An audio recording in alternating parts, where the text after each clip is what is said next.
Hello students, good morning to all.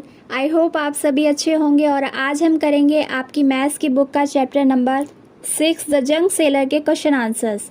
इससे पहले वाले वीडियो अगर आपने नहीं देखे हैं तो ज़रूर देख लीजिएगा। मैंने इस वीडियो के डिस्क्रिप्शन में उन लिंक्स को डाल दिया है। करते हैं आज की क्लास शुरू।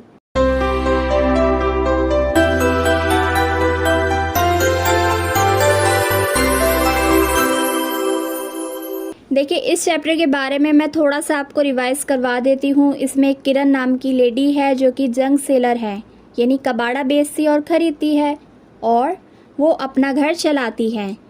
उसी से रिलेटेड ये चैप्टर है। कुछ इंपॉर्टेंट और जनरल क्वेश्चंस हैं जो कि हमारी डेली लाइफ से रिलेटेड हैं, उनको हम इसमें डिस्कस करेंगे।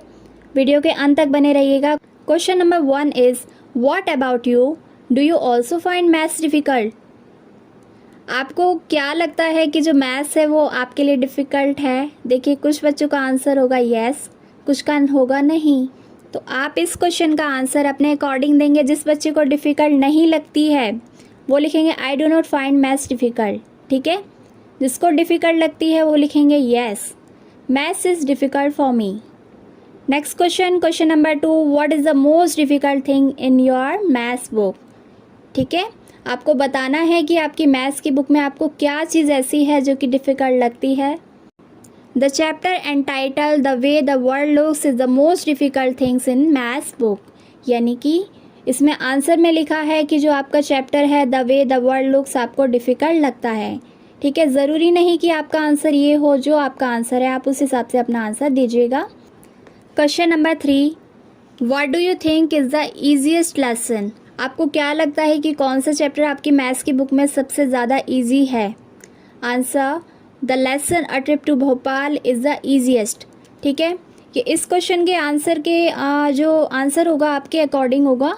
जो आपको ईजीएस्ट लगता है उस चैप्टर का नाम आप इसमें लिख दीजिएगा। Next question, question number 4, find out how much for a cup of T. Ask people and find out the cost of a cup of a T, ठीक है। आपको बताना है कि कितनी चाय का कितना रुपया लिया जाता है और एट अ टी स्टॉल, एक चाय की दुकान पर, ठीक है। और बी वाला देखिए, इसमें एट अ होटल और होटल में, ठीक है। तो इसमें आपको पता है कि दोनों में तो डिफरेंस होगा।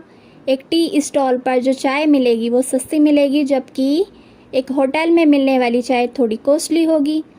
आप इसका आंसर भी अपने अकॉर्डिंग दे सकते हैं। और इसमें वैसे जो आंसर लिखा है वो है at a tea stall the cost of a cup is ₹3, जबकि होटल में कितने की मिल रही है? देखिए यहाँ पे लिखा है at a hotel the cost of a cup is ₹10। तो आप इस क्वेश्चन का आंसर आप अपने अकॉर्डिंग लिख लीजिएगा। Next question, question number 5, if a person who runs a tea stalls earns ₹30 in a day, ठीक है। एक चाय की दुकान पे एक आदमी काम करता है और वो एक दिन में 30 रुपये कमाता है। How much will he earn in 10 days? अब आपको बताना है कि 10 डेज़ में वो कितना कमाएगा। आगे एंड इन अ मंथ, और आपको ये भी बताना है कि वो एक महीने में कितना कमाएगा। आगे देखिए, क्वेश्चन में लिखा है how did you get the answer, discuss. आपको इस क्वेश्चन का आंसर निकालना है और इसको डिस्कस करना है। तो चलिए कर लेते हैं discuss. Answer is earning of a tea stall owner per day is equal to 30, ठीक है, 30 रुपीज़। यानी कि वो अपने टी स्टॉल से एक दिन में कितने रुपए कमा रहा है? ₹30। Therefore earning of a tea stall owner in 10 days. अब आपको निकालना है 10 डेज़ का। तो आप क्या करेंगे, जो आपको एक डे की अर्निंग दे रखी है उसको 10 से मल्टीप्लाई करेंगे। इसलिए आपने किया यहाँ पर 10 × 30 इज़ इक्वल टू 300 रुपीज़, यानी कि वो 10 डेज़ में 300 रुपीज़ कमाता है। अब नेक्स्ट स्टेप क्या था क्वेश्चन का? अब आपको निकालना है कि एक मंथ में कितना अर्न कर रहा है। तो आपको पता है कि एक मंथ में 30 डेज़ होते हैं, इसलिए इस बार आप उसकी एक दिन की अर्निंग को 30 से मल्टीप्लाई करेंगे। तो चलिए करते हैं मल्टीप्लाई। 30 × 30 इज़ इक्वल टू ₹900, ठीक है। तो अब आपको एक दिन की पता चल गई यहाँ पर अर्निंग, जो कि आपको गिवन थी क्वेश्चन में, और 10 डेज़ की आपने निकाली मल्टीप्लाई करके, और उसके बाद पूरे मंथ की भी आपने निकाली मल्टीप्लाई करके। Next question, question number 6, find out what is a loan. अब आपको बताना है कि लोन किसको कहा जाता है। तो मैंने आपको ये पहले भी पढ़ाया हुआ है, फिर से मैं आपको बता देती हूँ। लोन वो होता है जो बैंक हर इंसान को या किसी किसी को प्रोवाइड करवाता है। अब बात आती है कि लोन किस लिए दिया जाता है। लोन होम के लिए दिया जाता है, घर बनाने के लिए, घर खरीदने के लिए, एजुकेशन के लिए, ठीक है। व्हीकल पे भी लोन दिया जाता है, कोई भी वाहन खरीदने के लिए। और जो लोन है वो बैंक कुछ कुछ कंडीशंस के बेस पर आपको प्रोवाइड करवाती है और आपको गिवन टाइम में उसको रिटर्न करना पड़ता है। यानी कि बैंक ने जो आपको पैसा दिया है उसको आप गिवन टाइम में वापस करेंगे, ठीक है। और आगे देखिए इसमें, have you ever heard of someone taking a loan for what. क्या आपने सुना है कि क्या कभी किसी ने लोन लिया है और किस लिए।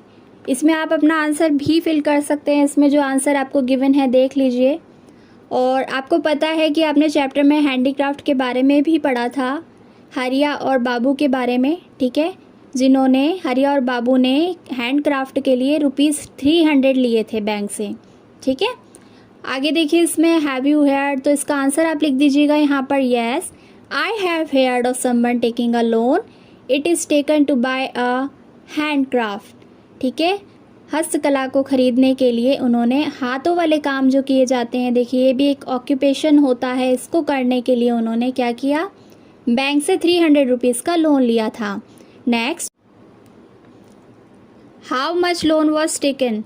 जैसा कि मैंने आपको बताया कितने रुपए लिए थे उन्होंने, तो आंसर आप लिख दीजिएगा, ₹300 वॉज टेकन एज लोन, यानी कि 300 रुपये लोन के रूप में लिए गए थे बैंक से। Next, how much money was paid back. और हरिया and Babu went to buy a handcraft for ₹300।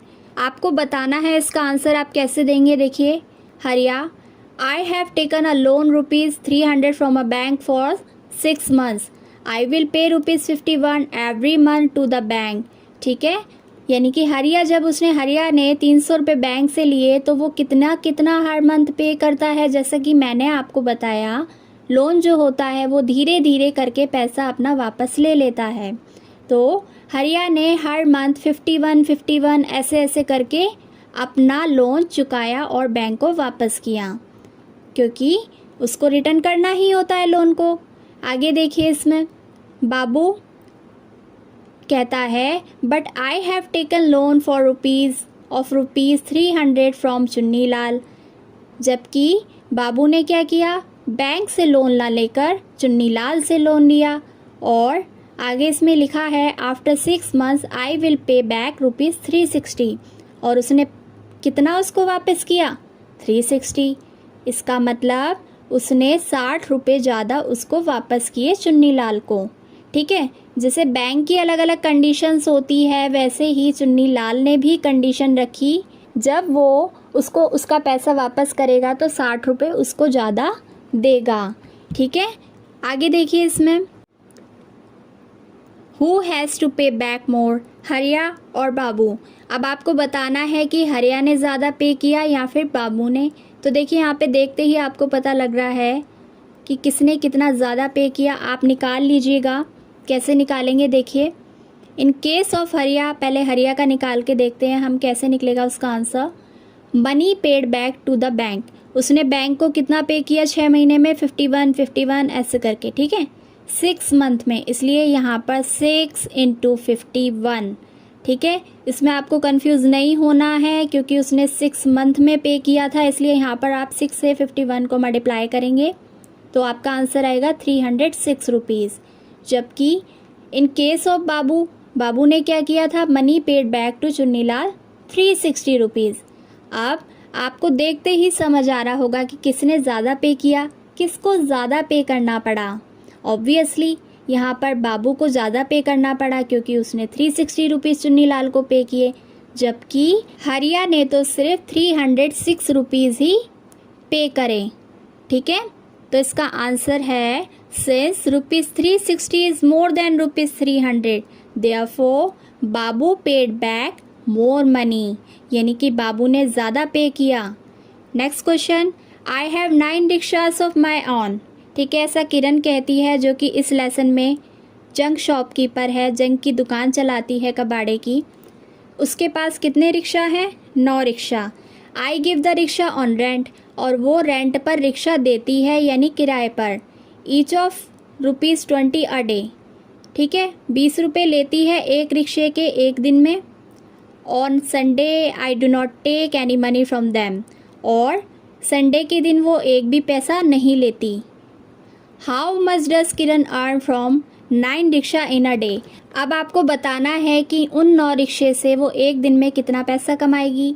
तो आप क्या करेंगे? 20 × 9, इसलिए आप 20 को 9 से मल्टीप्लाई कर देंगे क्योंकि यहाँ पर 9 रिक्शाज उसके पास थे। आपका आंसर क्या आएगा? 180। Next, how did you do this? Do it, आपने कैसे निकाला? I did it multiply by 20 × 20 and 9, ठीक है, ऐसे ही तो निकाला हमने। देख लेते हैं next question, question number 8। In a week how much does Kiran earn from 1 rickshaw. अब आपको बताना है कि किरण जो है वो एक वीक में एक रिक्शा से कितना कमाती है। देखिए, आपको पहले से बताया गया था कि संडे को वो एक भी पैसा नहीं लेती, तो आप क्या करेंगे? एक वीक को घटा देंगे पूरे वीक में से, बचे आपके पास 6 डेज। आप एक रिक्शे का आपको निकालना है तो आप क्या करेंगे? 6 × 20 कर देंगे, ठीक है। तो 6 × 20 is equal to 120 answer. Next question, question number 9। Do it mentally and write the answer. देखिए, इसमें आपको दिख रहा होगा ए से लेकर एस तक ओनली टेबल्स आपको गिवन है, इसमें आपको मल्टीप्लाई करना है। बहुत ज़्यादा डिफ़िकल्ट नहीं, आप कर सकते हैं। सबसे पहले यहाँ पर 2 × 6 इज इक्वल टू 12।